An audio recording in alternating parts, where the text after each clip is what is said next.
저는 평화로운 일상을 보내고 있는 64세 여성입니다.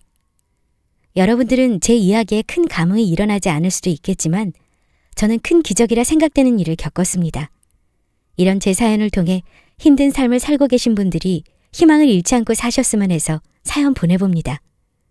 저는 20대 초반에 집안에서 맺어준 사람과 결혼하였습니다.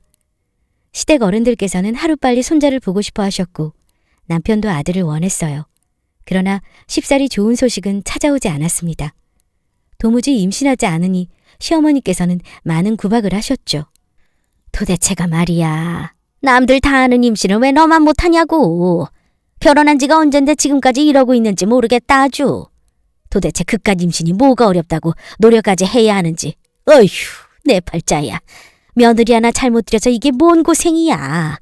다른 여자 같았으면 진작 임신해서 떡하니 손주 안겨줬겠구만. 하루가 멀다 하고 이어지는 구박과 눈치에 자존감은 늘 바닥을 쳤고 임신이 잘 안 되는 상황에 자신을 많이 자책하며 지냈습니다. 남편도 그런 저를 못마땅해 했죠. 아이 못 가지는 여자가 있다더니만 당신이 혹시 그런 거 아니야? 그럼 내가 불임이라도 된다는 말이에요? 그러지 않고서야 지금껏 소식 없는 게 말이나 돼? 노력하는 것도 한두 번이고 빨리 대를 이어야 하는데 부모님 볼 면도 안 서는구먼. 저는 이 집에 시집와서 3년 동안 구박덩어리 신세였습니다. 항상 갖은 구박을 받으며 살아왔기 때문에 이러한 삶이 당연하다고 생각했어요. 거기다 임신까지 못하는 처지라서 시댁 사람 모두에게 눈의 가시 같은 존재였습니다. 남편까지 합세했다면 말 다 했죠. 이 낯선 곳에 시집와서 그저 믿을 사람이라곤 남편밖에 없는데 그런 남편도 내 편이 아니니 어디 하나 믿을 곳 없이 늘 혼자 이겨내야 했죠. 하지만 이러한 상황에서 저조차도 저 자신이 싫어지더군요.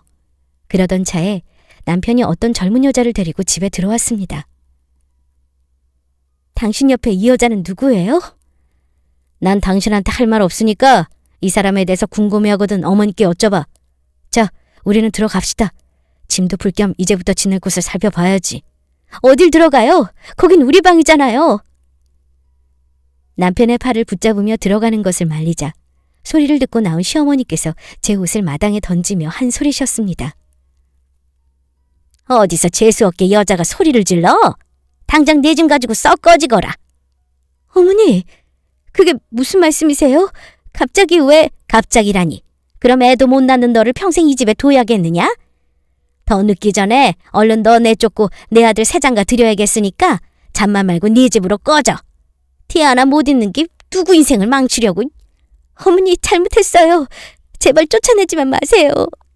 이대로 쫓겨나면 제가 어디로 가요? 오염이 제가 조강지처이고 이 집 사람인데 죽어도 여기서 죽어야죠. 이거 말하는 거 봐라. 내가 왜 이 집 귀신이야? 애도 하나 못 낳는 게 어디로 엉겨붙으려 들어. 더 이상 내 걸 보고 싶지 않으니 얼른 썩 나가라니까. 제발 쫓아내지 말라는 간곡한 제 부탁에도 시어머니는 저를 문 밖으로 밀쳐내셨습니다. 한순간에 집에서 쫓겨난 저는 울고불고 문에 매달리며 남편과 어머니를 불렀지만 그 누구도 문을 열어주지 않았어요. 쫓겨난 마당에 어디로 가야 할지도 몰랐고 결혼하고 나서 친정에 잘 못 갔는데 돌아가는 것도 마음이 참 어려웠습니다. 한참을 고민하다 추위에 벌벌 떨며 결국 친정문을 두드렸어요. 문을 열고 나오신 엄마는 제 몰골을 보고 많이 놀라셨습니다. 아이를 낳지 못해 시댁에서 쫓겨났다는 말에 친정 가족들 모두 속상해하면서도 저를 어찌하면 좋을지 곤란해하더군요. 아버지는 쫓겨난 딸이 창피하니 밖에 돌아다니지 말고 집에만 있으라고 했죠. 그러다 며칠 후 엄마께서 진지한 표정으로 제게 말씀하셨습니다. 비록 한번 결혼해서 실패했지만 그래도 내 나이가 젊잖아. 둘 사이에 애도 없었으니까 다시 시작해도 되지 않겠어? 그 말은 또 시집가란 소리야? 애 못 낳아서 쫓겨난 마당에 누가 이런 나랑 결혼하고 싶어 하겠어. 누구든 없겠어? 찾자고 마음먹으면 내 짝될 사람 얼마든지 있지. 그리고 원래 임신이란 게 쫓기듯이 준비하면 잘 들어서지도 않는 법이야. 그냥 인생 경험했다고 생각하고 좋은 사람 만나서 다시 시작하자. 엄마가 주변에서 선자리 좀 알아볼 테니까. 알겠지? 그래도 난 아직 어이구 이거사. 네 아버지 좀 봐. 시집간 딸 쫓겨나 다시 왔다고 얼마나 꼴보기 싫어하냐? 너 계속 이러고 집에 있다간 네 아버지가 더 엄한 놈한테 팔아버릴지도 몰라. 그러니까 그냥 엄마가 하란 대로 해. 저는 엄마의 설득에 못 이겨 어쩔 수 없이 재혼 생각을 해보겠다고 했습니다. 엄마는 주변 아는 지인들에게 재혼 자리 놔달라고 하셨고 어느 날 엄마와 친한 친구분께서 전화를 주시며 괜찮은 사람을 소개해준다고 하셨습니다. 엄마는 잘 됐다며 좋아하셨지만 잠시 후 이야기를 더 듣던 엄마의 표정이 확 굳어지더니 힘없이 알겠다고 하고 끊으셨어요. 그리고 제게 와서 좋지 않은 표정으로 선자리 소식을 알리셨습니다. 전 그런 엄마의 표정이 이상하여 무슨 일인지 물어봤어요. 엄마 친구한테 전화 왔는데 괜찮은 사람 하나 있다고 하더라. 조만간 자리 만들어 볼 테니까 그런 줄 알아. 엄마, 그런데 표정이 왜 안 좋아? 뭐 문제라도 있는 사람처럼? 통화할 때 괜찮은 사람 있다고 좋아하더니 지금은 표정이 안 좋네? 그게... 그래. 어차피 너도 알게 될 텐데 뭐 너한테 숨긴다고 뭐가 달라지겠니? 엄마랑 오랜 친구인 아줌마 알지? 그럼 부잣집에 시집 잘 갔다고 엄마가 되게 부러워했잖아. 그래. 그 친구가 알아봐준 사람인데 돈도 많고 부자래. 그런데 그 남자 밑으로 자식 둘이 딸려있다고 하더구나. 처음에 부잣집 남자라고 해서 뭐가 아쉬워 우리 딸하고 재혼하려 그러나 했더니 글쎄 자식이 있다고 하네. 엄마, 그게 무슨 상관이야. 난 괜찮아. 새장가 드는 사람도 아니고 새로 재혼하는 처지잖아. 아무리 그래도 너랑 같니? 결혼했어도 넌 아이 한 번 낳지 않은 처지인데 그 남자는 아이가 둘이나 딸렸다고 하니 기분이 영 그렇네. 그래도 뭐 어쩌겠어. 내가 딱히 내세울 조건은 아니잖아. 그래. 그건 또 그렇다만 그래도 엄마 마음이 편치 않아. 하지만 엄마 친구가 사람 보는 눈은 좋으니까 한번 만나보기만 해라. 아무리 재혼자라고 해도 아이 둘 딸린 남자를 딸에게 소개해주는 것이 맞는 일인지 선뜻 내켜 하진 않으셨지만 그래도 아이를 제외하고 본다면 집도 잘 살고 능력 좋은 사람이라 생각하셨는지 제게 한번 만나보는 것도 나쁘지 않을 것 같다고 하셨습니다.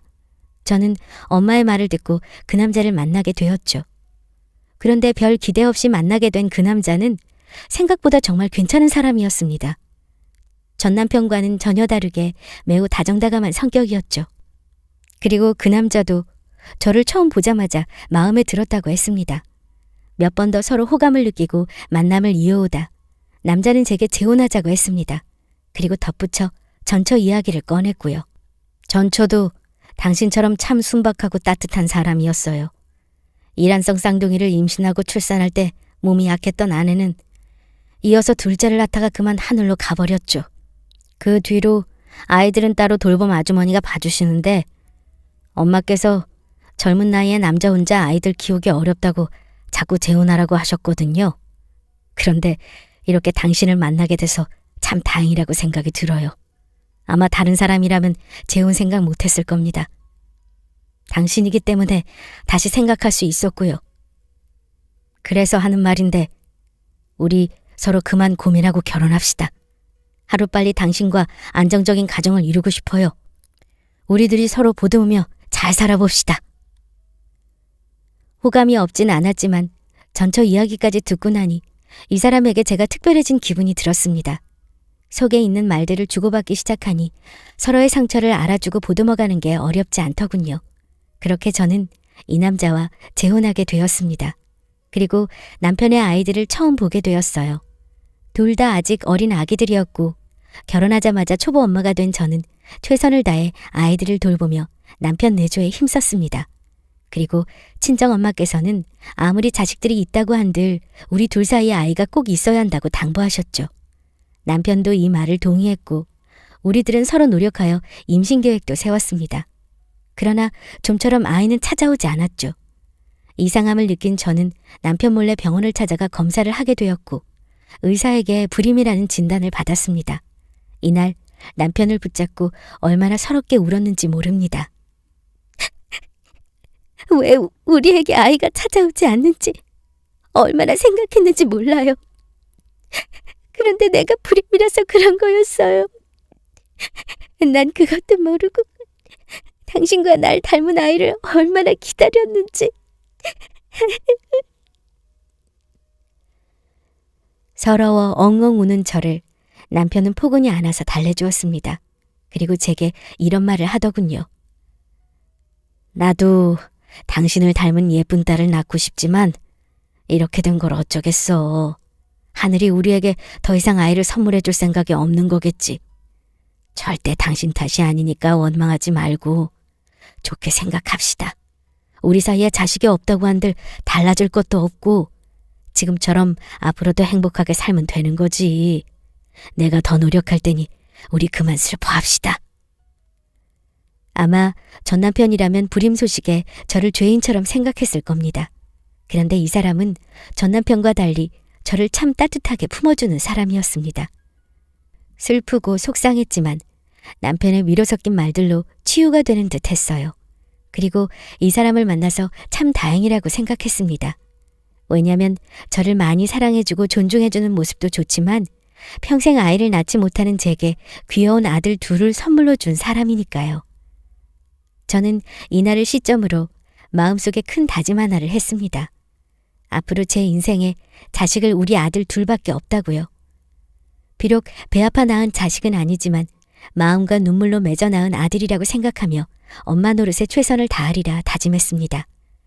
아이들도 어릴 때부터 제 손에 컸기 때문에 저를 친엄마로 알고 자랐죠. 그렇게 세월이 지나 어느덧 아이들은 성인이 되었고 결혼까지 하였죠. 사랑으로 열심히 키운 자식들을 다 장가보내고 나서 우리 부부는 한적한 단독주택에서 평화로운 나날을 보냈습니다. 그런데 어느 날부터 남편 몸이 이상하다 싶어 검사받아 보니 글쎄 암이라고 하더군요. 천청병력 같은 소식에 우리 부부는 매우 놀랐습니다. 자식들 다 장가보내고 이제 큰 걱정 없이 평화롭게 지내나 싶었는데 암이라뇨. 이 사실을 알게 된 자식들도 바로 남편과 저를 찾아왔습니다. 이게 무슨 일이에요? 아버지가 암이라뇨. 그러게 말이다. 나도 내가 암이라는 병에 걸렸을 줄 알았겠니? 틈틈이 챙긴다고 챙겼는데 그동안 내 몸을 잘 돌보지 못한 모양이야. 그래도 걱정하지 말아라. 이곳에서 내 엄마랑 편하게 쉬면서 조금이라도 더 이겨볼 테니. 엄마랑 여기 계시려고요? 병원에 입원하셔야죠. 다른 것도 아니고 암인데. 의사가 그러더구나. 이미 꽤 진행된 상태고 다른 곳에도 전이된 상태라고. 수술이나 항암 치료를 해야 하지만 너희도 알다시피 내 나이가 젊은 것도 아니고 다 나을 수 있다는 확실한 보장도 없는 상태여서 허망하게 병원 생활하기 싫다. 그럴 바에는 그냥 여기서 내 엄마랑 지내는 게 훨씬 마음 편하고 좋아. 엄마도 걱정되어 내 아빠 설득해봤는데 도무지 듣질 않으신다. 그런데 어쩌겠니. 여기서 엄마랑 지내는 게 마음 편하시다는데 엄마는 내 아빠 의견 존중하려고 병원 치료는 통원식으로 왔다 갔다 하면서 받기로 했어. 우선 그렇게 알고 있고 엄마가 아빠 옆에서 잘 챙겨줄 테니까 너희들은 너무 걱정하지 않아도 돼. 엄마도 힘드실 텐데 몸 잘 챙기세요. 저희도 자주 들여다볼게요. 그리고 아버지, 이런 상황에 이런 말씀 드리면 오해하실 수도 있겠지만 그래도 나중을 위해서 확실히 해주시는 게 좋을 것 같아서요. 무엇을 말이냐? 지금 아버지 회사요. 저랑 동생이 대리 운영하고 있지만 확실히 후계자로 선임해 주셔야 하지 않나 싶어서요. 재산도 미리 나눠주시면 더 좋을 것 같고. 너희 지금 아버지 앞에서 이게 무슨 말이니? 내 아버지 아직 돌아가시지도 않았는데 무슨 재산 타령이야. 때 되면 어련히 알아서 해주실까. 내 아버지가 얼마나 속상해 하시겠어? 그렇지만 암이시라고 하니 걱정돼서. 사람 일 잘 모르잖아요. 갑자기 잘못되실 수도 있는 거고. 아무리 그래도 지금 이 상황에 그런 말은 아니지. 여보, 난 괜찮아요. 생각해보니까 아이들 말이 맞을 수도 있어요. 내가 오래 살 거라는 보장도 없는 상황이고. 그래, 너희들이 하는 말 잘 알아들었고 어차피 내 회사 이어갈 사람 둘밖에 더 있겠어. 물려줄 재산이랑 회사 임원회의 준비할 테니 기다리거라. 남편의 암 소식으로 걱정이 앞서는 가운데 회사와 재산을 생각하는 아이들의 모습을 이해하면서도 한편으로는 섭섭하더군요. 남편도 아이들 앞에서는 괜찮다고 했지만 내심 섭섭해하는 눈치였습니다. 그러나 언젠가는 물려줄 회사이기 때문에 건강 돌보는 것에 더 집중할 겸 회사를 자식들에게 다 넘겨주기로 의논했습니다. 남편도 더 이상 회사에 신경 쓰지 않고 편히 쉬어야 했으니까요. 얼마 후 임원회의와 투표를 통해 첫째 아들이 대표 자리에 앉게 되었고 둘째 아들은 부사장으로 취임하게 되었죠. 그리고 저와 남편은 1년 정도 한적한 곳에서 자연을 벗삼아 열심히 건강 회복에 힘썼습니다. 하지만 이상하게도 남편의 몸은 좀처럼 나아지지 않더군요. 결국 건강이 점점 심해지게 되었고 병원에 입원했습니다. 그리고 남편은 저를 둔 채로 떠나버렸어요. 자식들과 함께 정성스레 남편의 장례를 치러 마무리하였고 홀로 집에 돌아왔습니다. 그리고 더 이상 옆에 없는 남편의 빈자리가 더 크게 느껴졌어요. 하지만 먼저 떠나간 남편이 힘들어하는 제 모습을 본다면 마음 아파할 거라 생각되어 조금씩 기운을 냈습니다.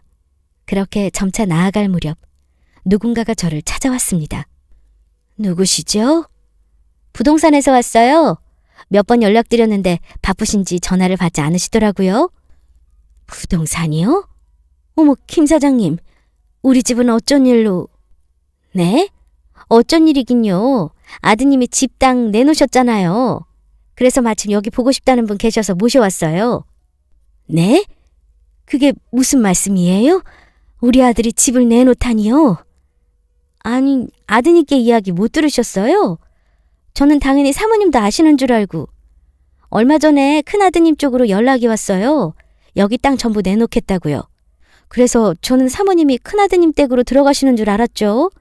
사장님도 그렇게 가시고 혼자시니까. 우리 아들이 이 땅을 내놓겠다 했다고요? 전 아들에게 들은 말이 없어요. 뭔가 착오가 있었던 모양인데 죄송하지만 우리 아들과 이야기하고 다시 연락드릴 테니 오늘은 이만 돌아가 주세요. 일단 부동산 사장님을 도로 보내고 상황이 어떻게 돌아가는 건가 궁금하여 아들에게 전화했습니다. 그러자 아들은 마침 드릴 말씀도 있다고 하며 집에 들르겠다고 했어요. 저녁 시간이 되니 큰아들이 집에 찾아왔습니다. 저는 오랜만에 함께 저녁이나 먹을까 싶어 자식들이 좋아하는 음식을 준비했습니다. 어서 와. 오느라 고생했다. 막내는 같이 오는 거 아니었어? 요즘 아주 바쁘니? 회사 일이 많은지 너희 둘 다 통 연락도 없고 얼굴도 안 비추고 말이야. 참, 배고프지? 오랜만에 같이 저녁 먹으려고 좋아하는 걸로 준비했어. 막내도 같이 먹으면 좋을 텐데 아쉽네. 오늘은 우리 둘이라도 먹자. 얼른 앉아. 아니요. 바빠서 필요한 말씀만 드리고 가려고요. 응? 그렇게 바쁘니? 그래도 그렇지. 오랜만에 보는 얼굴인데 저녁이라도 먹고 가지 그래. 생각 없다니까요? 그나저나 오늘 부동산에서 이야기 들으셨죠? 집 땅 내놓은 거. 안 그래도 그러더라. 정말 내가 집 땅 내놓겠다고 했니? 너 혹시 엄마 혼자 여기서 지내는 거 걱정되어 그래? 그래서 이참에 같이 모시고 살고 싶은 거야? 그런 거라면 엄마는 괜찮아. 내 아빠 없어서 혼자 적적하기도 한데 그래도 여기 곳곳에 내 아빠 흔적들이 있어서 엄마는 좋아. 정 걱정되면 연락 자주 하고 얼굴이나 좀 보여줘. 내 새끼들 얼굴 다 잊어버리겠다. 아니요. 뭔가 착각하신 모양인데 모실 생각 없습니다. 어머니 따지면 제가 모실 이유 없죠. 뭐? 너 지금 뭐라고 한 거니? 모실 이유가 없다니. 아니, 너한테 모시라고 이야기한 건 아니지만 그렇게 이야기하니까 엄마가 당황스럽다. 혹시 무슨 일 있니? 그러고 보니 얼굴이 안 좋은 것 같네. 무슨 일 있는 거 맞는 거야? 그래서 이래? 왜요? 아버지 대신 대표 자리에 앉은 제가 회사 운영 잘하지 못할까 봐 걱정돼요 그러세요? 그런 거라면 걱정하지 마세요. 충분히 잘하고 있으니까. 아니, 너 아까부터 왜 그래? 걱정되어 묻는 엄마한테 비뚤게 말하고. 자꾸 그러니까 정말 무슨 일 있는 건지 더 걱정되잖아. 그러지 말고 왜 이런지 솔직하게 말해봐. 엄마가 다 들어줄게. 도움되는 거라면 도움도 주고. 의논할 사항 없습니다. 다시 돌아가서 이 집 땅은 우리 아버지 땅이니 자식인 제가 얼마든지 처분할 수 있어요. 그래서 부동산에 내놓았습니다. 더 이상 제가 이 땅을 관리할 필요도 없고 차라리 땅 내놓고 받은 돈으로 용돈거리나 할 생각이에요. 그게 무슨... 그럼 난 이 땅을 팔면 엄마는 어쩌라고? 엄마요? 누가 제 엄마죠? 뭐? 당신 내 엄마 아니잖아요. 그저 보모였지. 아니, 너 지금 무슨 소리라는 거니? 보모라니. 설마 너 알고 있었던 거야? 아니, 언제부터 알았니? 대체 그걸 어떻게... 혹시 막내도 이 사실을 알고 있니? 네, 아버지 돌아가시기 전에 알았어요. 병실에서 아버지랑 이야기하는 거 들었거든요. 근데 뭐 어느 정도 예감은 했습니다. 전혀 닮은 구석이 없어서. 그때 아버지와 나누는 이야기를 듣고 나니 이해되더군요. 당신은 역시 내 친엄마가 아니란 것을. 그래, 너희한테 미리 이야기하지 못한 건 정말 미안해. 너희들이 받을 충격이 두려워서 나중에 말한다는 것이 자꾸만 미뤄졌어. 그리고 어차피 너희들 어릴 때 재혼한 거라 괜찮을 거로 생각했나 봐. 하지만 배 아파 낳은 자식은 아니어도 엄만 너희들을 친자식이 아니라고 생각한 적 단 한 번도 없어. 마음으로 낳아 기른 소중한 내 자식들이었으니까. 당신이 우리를 어떻게 생각했던 건 관심 없습니다. 진상은 친엄마가 아니라는 거 아닌가? 그러니까 우린 친엄마도 아닌 당신을 모실 이유 없고 아버지의 땅에서 지내게 할 의무도 없죠. 조만간 여기 정리할 테니 알아서 짐 정리하고 나가주세요. 이 바닥에 소문나면 곤란하니까 조용히 나가시는 게 좋을 거예요. 그래도 보모 노릇 해주신 값은 챙겨드릴 테니까 걱정 마시고요. 아들은 이 말을 끝으로 집을 나가버렸습니다. 저는 아들이 나간 문만 멍하니 바라보았고요. 늘 친엄마가 아니라는 사실을 말하지 못해 마음이 걸렸지만 정작 친자식이 아니라고 생각해 본 적이 없어서 나중에 아이들이 이 사실을 알게 된다 해도 괜찮을 거로 생각했죠. 하지만 제 예상과는 너무나 달랐습니다. 친엄마가 아니란 사실에 아들은 저를 보모 취급하며 헌시짝 버리듯 버려버렸으니까요. 아들이 떠나간 후 그렇게 저는 그 집에서 쫓겨나듯이 버림받았습니다. 제가 가지고 있는 돈을 모두 예전에 아들이 관리 명목으로 가져갔기 때문에 정말 땡전 한 푼 없이 길거리에 나앉았죠. 이런 제 사정을 딱하게 생각한 부동산 사장님께서 아는 지인의 도움으로 작은 고시원 방 하나를 빌려주셨습니다. 당분간 이곳에서 지내라고 하시면서요. 다행히 몸은 쉴 곳은 생겼지만 이게 다 무슨 소용이겠습니까? 친아들처럼 키운 아이들에게 버림받았다는 사실은 변하지 않았죠. 저는 모든 것이 괴로워 밥을 잘 먹지도 쉽게 잠들지도 못하며 그저 이렇게 지내다 죽기를 바랬습니다. 차라리 죽어서 남편 곁으로 가는 게 훨씬 나을지도 모른다고 생각했어요. 그러던 찰나에 부동산 김 사장님이 누군가와 함께 저를 찾아왔습니다. 그리고 남편 이야기를 꺼내며 제게 편지 하나를 건네주더군요. 이게 뭔가요, 김 사장님? 사모님, 이건 사장님께서 돌아가시기 전에 남긴 편지세요. 그리고 1년 전에 제게 따로 부탁해 놓으신 게 있습니다. 본인이 암에 걸려 언제 돌아갈지 모르니 아내를 잘 부탁한다며. 실은 제가 예전에 사장님을 모시며 일한 적이 있습니다. 그러다 나중에는 큰아드님의 텃세에 못 버텨 쫓겨나게 됐지만 이런 저를 불쌍히 생각한 사장님께서 제게 부동산을 위임하셨어요. 그래서 제가 사장님 땅과 건물을 대리 관리했었죠. 사장님은 모르시겠지만 사장님과 제 인연이 꽤 깁니다. 그래서 저도 사장님과 생각이 같아요. 돈 욕심 많은 첫째와 막내 아들들이 혹시나 사부님께 해코지는 하지 않을까 노심초사했는데 이걸 사장님도 느끼신 건지 제게 따로 부탁하시더군요. 그리고 옆에 이 사람은 사장님께서 따로 조치해 놓으신 변호사입니다. 현재 회사 관련 일도 맡고 계시고요. 이분께서 앞으로 사모님을 많이 도와주실 거예요. 저는 김 사장님의 말씀을 들은 후 눈물을 머금은 채 덜덜 떨리는 손으로 한 글자 한 글자씩 편지를 읽어 내려갔습니다. 여보, 당신이 이 편지를 읽지 않기를 바라지만 우리 아이들을 잘 알기 때문에 혹시 몰라 대비해놨어. 당신이 어릴 때부터 친자식처럼 소중하게 키워준 우리 아이들이 어느 순간부터 회사 일과 돈 욕심을 내더군. 그래도 당신이 헌신하며 키워준 은혜를 저버릴까 싶지만 우연히 그나들의 통화를 듣게 됐지. 골칫거리인 내가 빨리 죽어야 본인이 회사를 차지할 수 있는데 회사만 차지하면 늙어서 아무것도 할 수 없는 엄마도 혹처럼 떼어버리고 싶다면서 우리를 아주 뒷방 늙은이 취급하더구먼. 그 말을 듣는데 도저히 당신 혼자 둘 수가 없었어.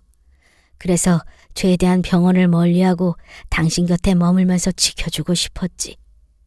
그래서 당신과 한적한 곳에서 지낸 거야. 건강 챙기면서 지내면 조금이라도 내가 당신을 지켜줄 수 있으니까 말이야. 그런데 난 더 이상 힘이 없나 봐. 이렇게 펜을 쥐는 것도 이젠 힘에 부치네. 여보, 이 편지를 읽게 된 이상 이제 더 이상 못된 자식들 생각하지 말고 당신을 위해서 살아.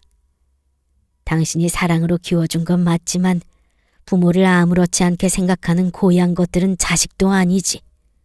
부디 당신이 행복했으면 좋겠어. 내가 언제나 당신 곁에서 응원할 테니 혼자라고 생각하지 말고 고운 얼굴에 눈물 흘리지 마라. 사랑해, 여보. 남편의 숨겨진 편지를 읽어 저는 그대로 주저앉아 엉엉 목 놓아 울었습니다. 그리고 그런 저를 안타깝게 보던 김 사장님께서 다독여 주셨어요. 옆에 있던 변호사분도 한숨을 한번 내뱉으시더니 제게 또 다른 서류 하나를 건네셨습니다.